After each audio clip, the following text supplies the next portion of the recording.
Pawan Kalyan statement వెనుక బాధ్యత రాహిత్యం కనపడుతున్నది. రెండవది అవగాహన లేమి కూడా మనకు కనబడుతుంది. ఎందుకంటే ఆంధ్రప్రదేశ్ వెనుకబాటుతనాన్ని ఆంధ్రప్రదేశ్ చూసి దిష్టి తగిలే విధంగా తెలంగాణ వాదులు కోరుకోరు, తెలంగాణ ప్రాంతం కూడా కోరుకోరు. ఎందుకంటే రాష్ట్రాలుగా విడిపోయినప్పటికీ కూడా తెలుగు ప్రజలంతా కూడా కలిసిమెలిసి ఉన్న పరిస్థితి తనకు తెలియకపోవడం అనేది విచారకరం. అన్నిటికంటే ముఖ్యంగా ఏంటంటే అవకాశవాద ప్రకటనలు పవన్ కళ్యాణ్ నుంచి రావడం అనేది తెలుగు ప్రజలు కూడా కోరుకోవట్లే. సరే, అనాలోచిత స్టేట్మెంట్సా లేకపోతే ఉద్దేశపూర్వకంగా చేస్తుందా అనే దాంట్లో అనాలోచిత స్టేట్మెంటే కనబడుతుంది మనకు. కాబట్టి గోదావరి ఎప్పుడు కూడా తెలుగు ప్రజలను సమానంగానే చూసింది. ఏ విధంగా కోనసీమను చూసిందో అదే విధంగా తెలంగాణను కూడా చూసింది. ఇక్కడ ప్రాజెక్టులు లేకపోవడం వల్ల తెలంగాణ కొంత వెనుకబాటుతనంతో ఉన్నది, కానీ ప్రాజెక్టులు అయితే మరింత మేలు జరిగేది. కాళేశ్వరం లాంటిది సక్సెస్ అయి ఉంటే మంచిగానే ఉండేది.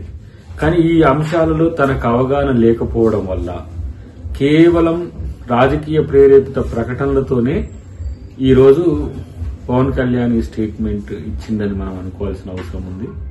అన్నిటికంటే ముఖ్యంగా కొన్ని స్టేట్మెంట్ కొన్ని సందర్భాల్లో తనకు అనుకూలంగా ఇచ్చుకోవడం అనేది అది పవన్ కళ్యాణ్కి సాధ్యమవుతుంది. కానీ ఆంధ్ర తెలంగాణ ప్రజల మధ్యన చిచ్చు పెట్టే విధంగా భారతదేశంలో ఏ నాయకుడు ఆ స్టేట్మెంట్ ఇచ్చినా ఈ తరహా వ్యతిరేకత వస్తనేది ఊహించి ఉండకపోవచ్చు. కానీ ఏదో ఫ్లోలో తనున్న నియోజకవర్గంలో మాట్లాడేటప్పుడు మాట్లాడుతున్నది ఒక డిప్యూటీ సీఎం హోదాలో మాట్లాడుతున్నాం అనేది కనుక గుర్తుండే ఉంటే ఇలాంటి ఒక నెగ్లిజెంట్ స్టేట్మెంట్ వచ్చేది కాదు. ఇది తెలుగు ప్రజలు ఎవరు కోరుకోరు, తెలంగాణ ప్రజలు కూడా ఎవరు కోరుకోరు. కాబట్టి ఏదేమైనప్పటికీ కూడా కొంత మెచ్యూరిటీ లెవెల్స్ మరింత పెంచుకుంటే ఇంకా బాగుంటుంది.